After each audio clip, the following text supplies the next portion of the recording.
Hey, what's up, everybody?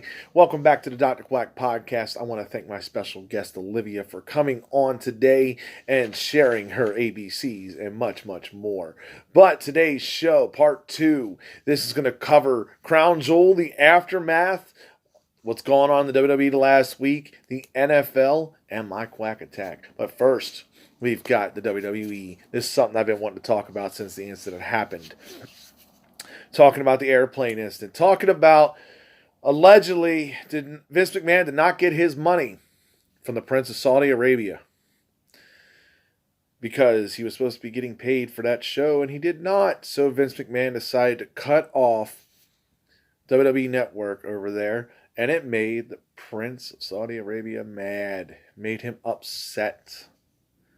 To the point where after the show, the WWE superstars there, male and females, got grounded on their airplane.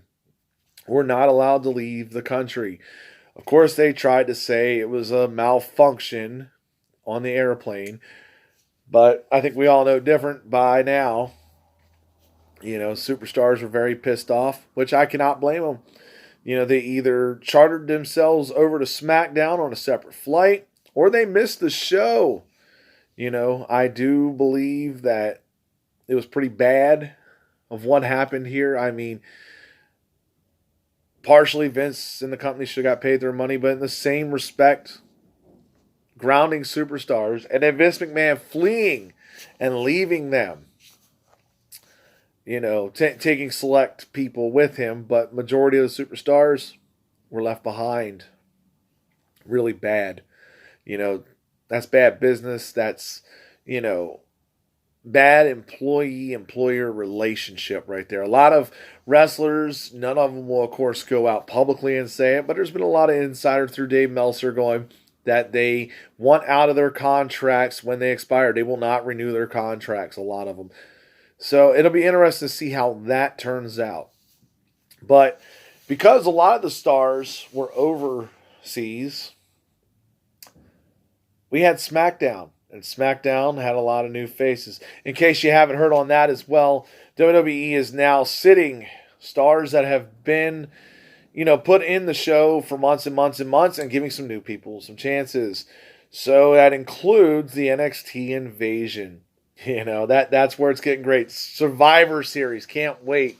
Match already announced. We have all 3 women's champions getting ready to go fight each other. I am very interested to see that. Rey Mysterio, of course, taking on Brock Lesnar. That is going to be, it's going to be classic because you have, Rey Mysterio and Brock, both stars in their own right. But Brock's probably going to beat the shit out of him. I mean, it's just going to happen. It's, it's a, 5-minute beatdown. I don't see Rey Mysterio doing anything any more than maybe hitting a 619 and all the other stuff, but Brock Lesnar F5 him at the end. But NXT decided to invade, and they beat the crap out of several superstars. Bayley got beat up. Sasha Banks, she got beat up. A lot of others, they got beat up. And it was great to see NXT getting pushed. Triple H out there leading this charge, which is this is finally something that makes me want to go, all right, I'm ready to watch. It's wrestling season. Survivor Series to WrestleMania. This is when wrestling really gets good. It really does.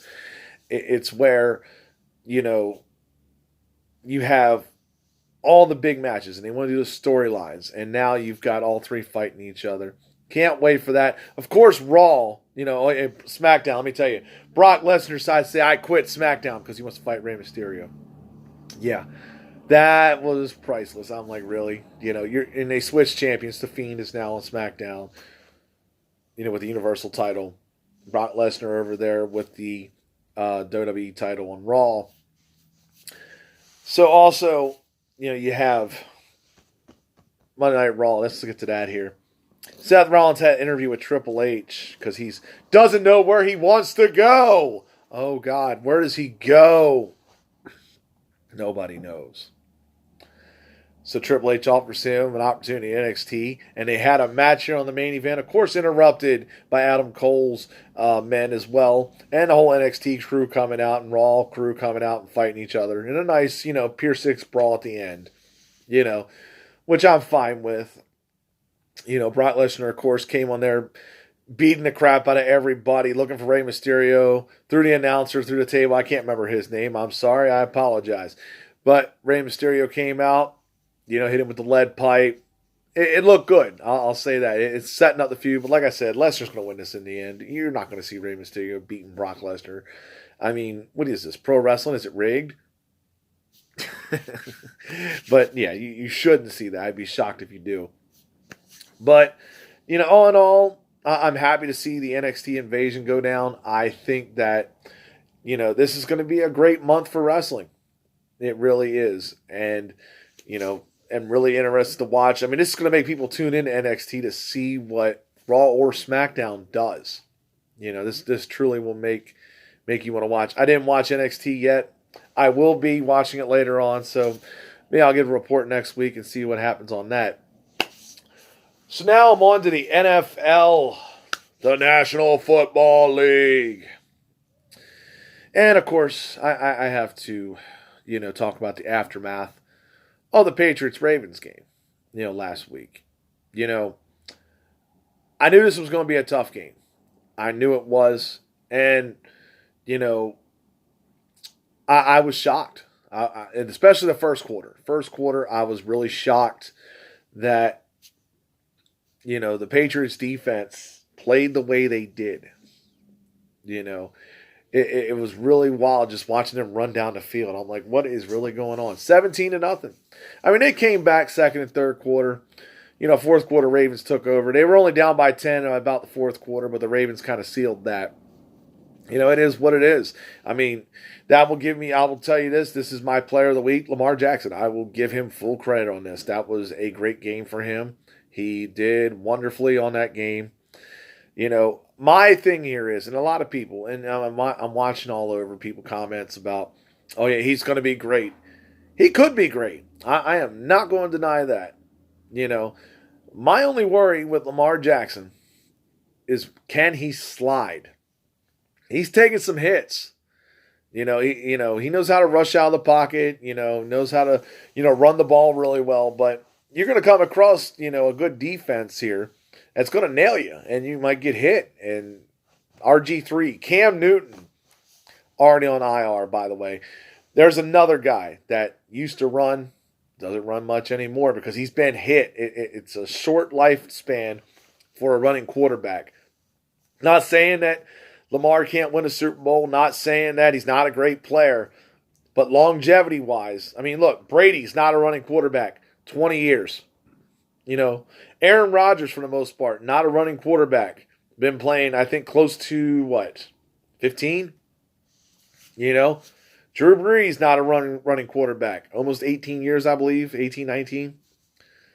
The running quarterbacks, they don't last long. If you get them the last 5 years, and they're still able to maintain a running game, that's amazing.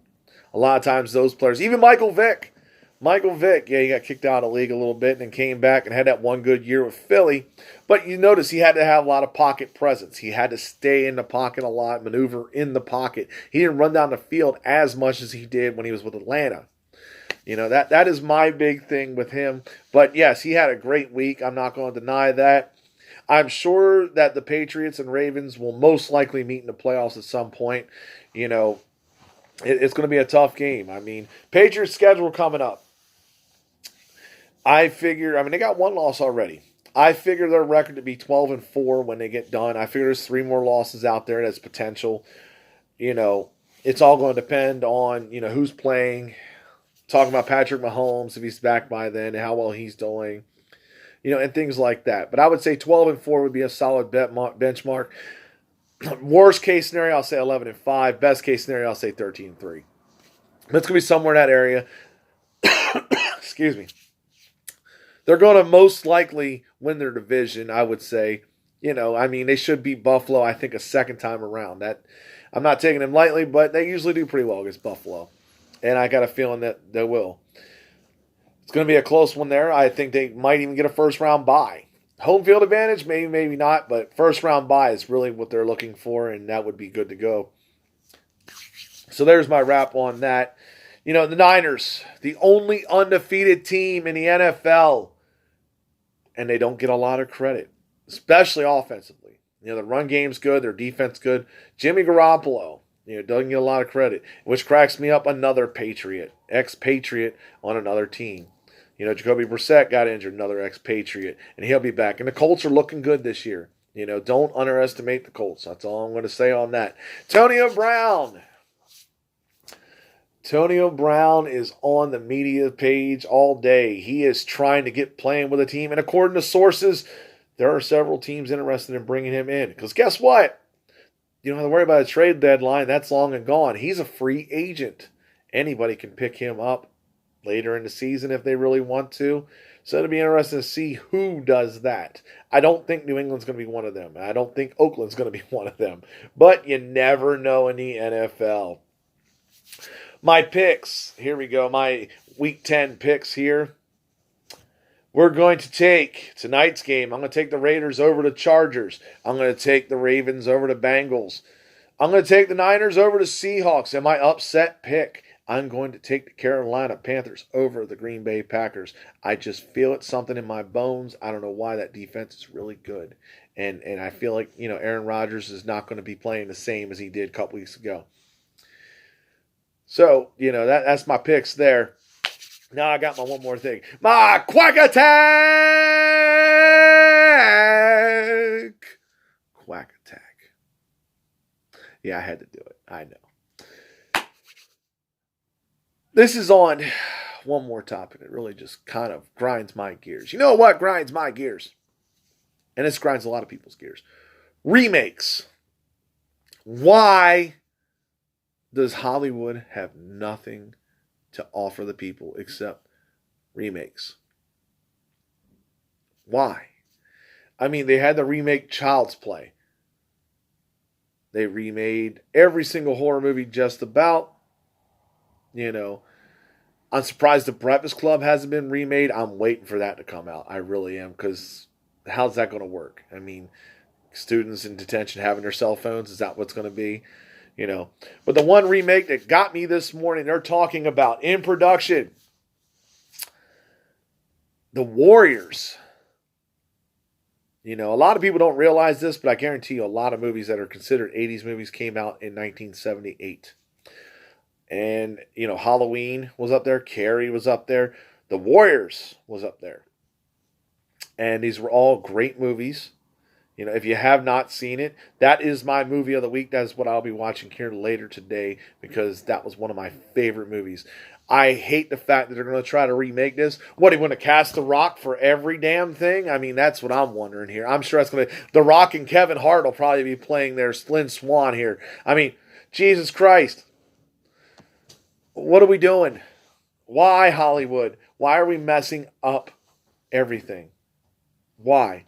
That is what really pisses me off about the world. There is no new ideas. Yes. And now you have millennials calling boomers boomers, and they're getting offended. That's even more funnier to me. That's a whole nother topic. I'm Generation X. Barely, but I'm Generation X. Thank you, God. It's a great thing to not be in that war.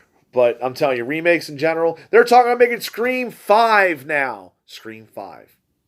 Really? I mean, the first one was really good, of course. Second one wasn't bad. Third one was cheesy. The fourth one, I should have ended it. It really should have ended it. The fourth one there, the best quote I could ever say, nothing beats the original. That was a good movie. That's where it should end. But no, they're going to make part 5 because Hollywood's needing to make more movies. Gets on my nerves. Also, I want to talk about 2 more films here. Getting ready to happen. Halloween Kills, Halloween Ends. Halloween Ends is going to be in production later on. Halloween Kills has just finished production. If you have not seen the preview for that, look it up, check it out. It's going to be good. I mean, and they're asking a question. Will Jamie Lee Curtis be alive for Halloween Ends? Really? You're going to make a movie without Jamie Lee Curtis and Michael Myers in it. You know better than that. Come on. Really? You're not going to kill her. This isn't Halloween Resurrection. This isn't Busta Rhymes coming out there with a spin kick, killing Michael Myers and sending him into flames. Dumbest movie, by the way. Dumbest movie on that franchise. But that's all I got today. I felt like going on a good rant. It's been about 15 minutes. I feel pretty good with it. If you can, like, subscribe, share this video. I really am looking for viewers. I love to hear people's opinions. So if you got an opinion on anything I've said, please give it to me. And I'd like to thank Olivia once again for coming out and saying hi to every one of you. And thank you so much. Thank you for tuning in, and I'm out.